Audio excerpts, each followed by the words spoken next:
Hello everyone, welcome back. I hope you all are doing well. Now we are going to start with question number 2 of exercise 5.2. देखो अब second question में आपसे पूछा है you have to write down the Pythagorean triplet whose one member is. अब already एक member आपको दे रखा है, ठीक है. अब आपको बताया था कि पाइथागोरियन ट्रिपलेट फाइंड करने के लिए हमें क्या चाहिए, 2m m square plus 1 and m square minus 1. जिसने भी इंट्रोडक्शन वीडियो नहीं देखी है go and check the video, बहुत अच्छे से एक्सप्लेन कर रखा है कि हम ये क्यों यूज कर रहे हैं, ठीक है. और ट्रिपलेट्स हमें ऐसे चाहिए जो पाइथागोरस थ्योरम को सेटिस्फाई करें, ठीक है. तो 3 हमारे पास नेचुरल नंबर्स ऐसे होते हैं ए बी सी, हमने ऐसे लिए जो कि आपके पाइथागोरस थ्योरम को सेटिस्फाई करेंगे, ठीक है. सो हमारे पास ये 1 मेंबर दे रखा है, इट्स 6. तो दैट मीन्स 2m की वैल्यू कितनी आ जाएगी, 6 आ जाएगी. यहां से हम m की वैल्यू फाइंड करते हैं, ये मल्टीप्लीकेशन में है, कहाँ आ जाएगा, डिवीजन में आ जाएगा. सो डिवाइड करेंगे 6 को 2 के साथ, कितना आया, सो m की वैल्यू हमारे पास कितनी आई, 3 आई. नेक्स्ट हमारा मेंबर क्या है, m स्क्वायर प्लस 1 हमें फाइंड करना है, ठीक है. 3 फाइंड करने हैं, ट्रिपलेट्स हैं तो 3 नंबर्स हम फाइंड करेंगे. सो नेक्स्ट विल बी, अब m की वैल्यू हमारे पास आ गई है 3. सो m की जगह हम क्या पुट करेंगे, m स्क्वायर प्लस 1. m की जगह पुट करेंगे 3. 3 into 3 is how much, 9 plus 1 which is equal to 10. So दूसरा हमारा आया 10.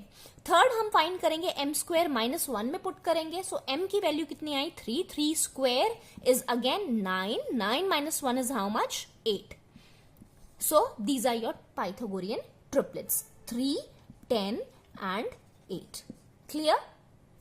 Okay, now look at the second part. Second part में हमें क्या दे रखा है, 14 दे रखा है.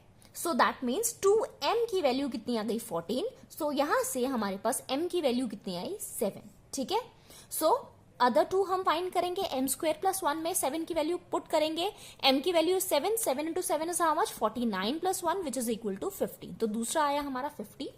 देन m स्क्वायर माइनस 1 में पुट करेंगे, so that will be 49 minus 1 हो जाएगा. 7 into 7 is 49 minus 1 which is equal to 48.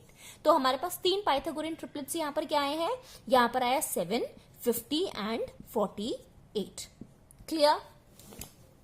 Now the third part you have is 16, ठीक है.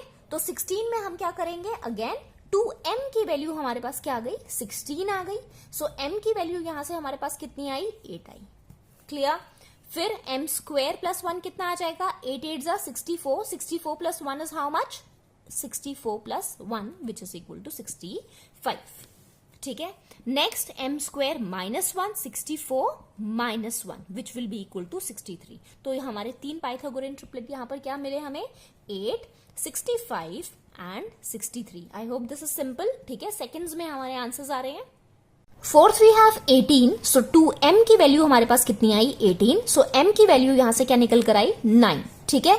तो एक पाइथागोरियन ट्रिपलेट हो गया 9. Other one m square plus 1. So 9 9 जा 81 plus 1 which will be equal to 82, ठीक है. Then m square minus 1, 81 minus 1 which will be equal to 80. तो हमारे पास 3 पाइथागोरियन ट्रिपलेट यहां पर क्या निकल कर आए, 9, 82 and 80. Fine. So I hope you've understood this question nicely, and if you have any kind of doubt you can ask me in the comment section. And if you haven't subscribed the channel, please do like, share and subscribe the channel. And so meet you in the next video. Till then, take care and bye bye.